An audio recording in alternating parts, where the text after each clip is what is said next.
Hi everybody, എല്ലാവർക്കും സുഖമെന്ന് വിശ്വസിക്കുന്നു. അതായത് ഞാനിന്ന് ജസ്റ്റ് ഒരു വീഡിയോ ആയിട്ട് വന്നത് വേറൊന്നുമല്ല. NRI പീപ്പിൾ അവർക്ക് ഒരു കാര്യം പറയാനായിട്ടാണ്, അവർക്ക് വേണ്ടി ഒരു കാര്യം പറയാൻ. അതായത് NRI പീപ്പിൾസിന് നമ്മൾക്ക് വേണ്ട രണ്ട് മെയിൻ അക്കൗണ്ടുകളുണ്ട്. ഒന്ന് NRE അക്കൗണ്ടും ഒന്ന് NRO അക്കൗണ്ടും. ഈ രണ്ട് അക്കൗണ്ടുകളാണ് NRIസിന് വേണ്ടത്. നമ്മൾ പലപ്പോഴും ചെയ്യുന്ന മിസ്റ്റേക്ക് എന്താണെന്ന് വെച്ചാൽ, നമ്മൾ സാലറി അയക്കുമ്പോൾ, അതായത് NRIs സാലറി അയക്കുമ്പോൾ നാട്ടിലുള്ള സാധാ സേവിങ്സ് അക്കൗണ്ടിലേക്ക് പൈസ അയക്കും. യഥാർത്ഥത്തിൽ ഏറ്റവും വലിയ തെറ്റാണത്. തെറ്റെന്ന് വെച്ച് കഴിഞ്ഞാൽ, ഇൻകം ടാക്സിൻ്റെ മുമ്പിൽ നമ്മൾ നാളെ റിട്ടേണും ഫയൽ ചെയ്യത്തില്ല. നമ്മുടെ കണ്ണിൽ നമ്മൾ NRI ആണ്, നമ്മൾ റിട്ടേൺ ഫയൽ ചെയ്യേണ്ട ആവശ്യമില്ലല്ലോ, അങ്ങനെയാണല്ലോ കേട്ട് കേൾവി. അങ്ങനെ പോയി അവസാനം ഇൻകം ടാക്സ് ഇങ്ങനെ നോട്ടീസുകൾ അയച്ചുകൊണ്ടിരിക്കും. ഇത് നമുക്ക് കിട്ടുമോ?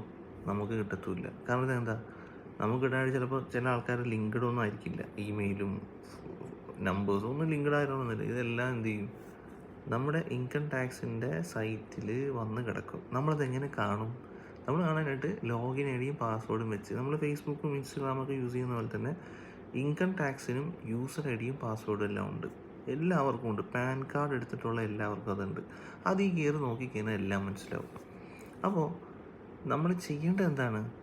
NRO അക്കൗണ്ട്, അതായത് NRE അക്കൗണ്ട്, ഈ രണ്ട് അക്കൗണ്ടുകളാണുള്ളത്. അതിൽ NRE അക്കൗണ്ട് എടുക്കണം. സാലറി നാട്ടിലേക്ക് അയക്കുന്ന എംപ്ലോയീസ്, നമ്മളെയൊക്കെ പോലുള്ള സാധാരണ ആൾക്കാർ എന്താ ചെയ്യേണ്ടത്? NRE അക്കൗണ്ട് എടുത്തിട്ട് ആ അക്കൗണ്ടിലേക്ക് ആയിരിക്കണം നമ്മൾ നാട്ടിലേക്ക് പൈസ അയക്കേണ്ടത്. എന്നിട്ട് ആ അക്കൗണ്ടിൽ നിന്ന് വേണം നാട്ടിൽ കാര്യങ്ങൾ നടത്താനോ കാര്യങ്ങളൊക്കെ ചെയ്യാനായിട്ട്. അപ്പോൾ അത് 100% എക്സെംപ്റ്റഡ് ഇൻകമാണ്. ഇത് പലപ്പോഴും ആൾക്കാർക്ക് അറിയില്ല. ഇത് ഞാനിപ്പോൾ ഇങ്ങനെ വീഡിയോ വരാനായിട്ട് കാരണം എന്ന് വെച്ചാൽ, എൻ്റെ ഈ കമ്പനിയിലെ ഒരു സാറ്, അദ്ദേഹത്തിനൊരു ഇൻകം ടാക്സ് നോട്ടീസ് വന്നു. ആ നോട്ടീസ് വന്നപ്പോൾ സ്വാഭാവികമായിട്ട് എന്നെ ഒന്ന് കാണിച്ചു.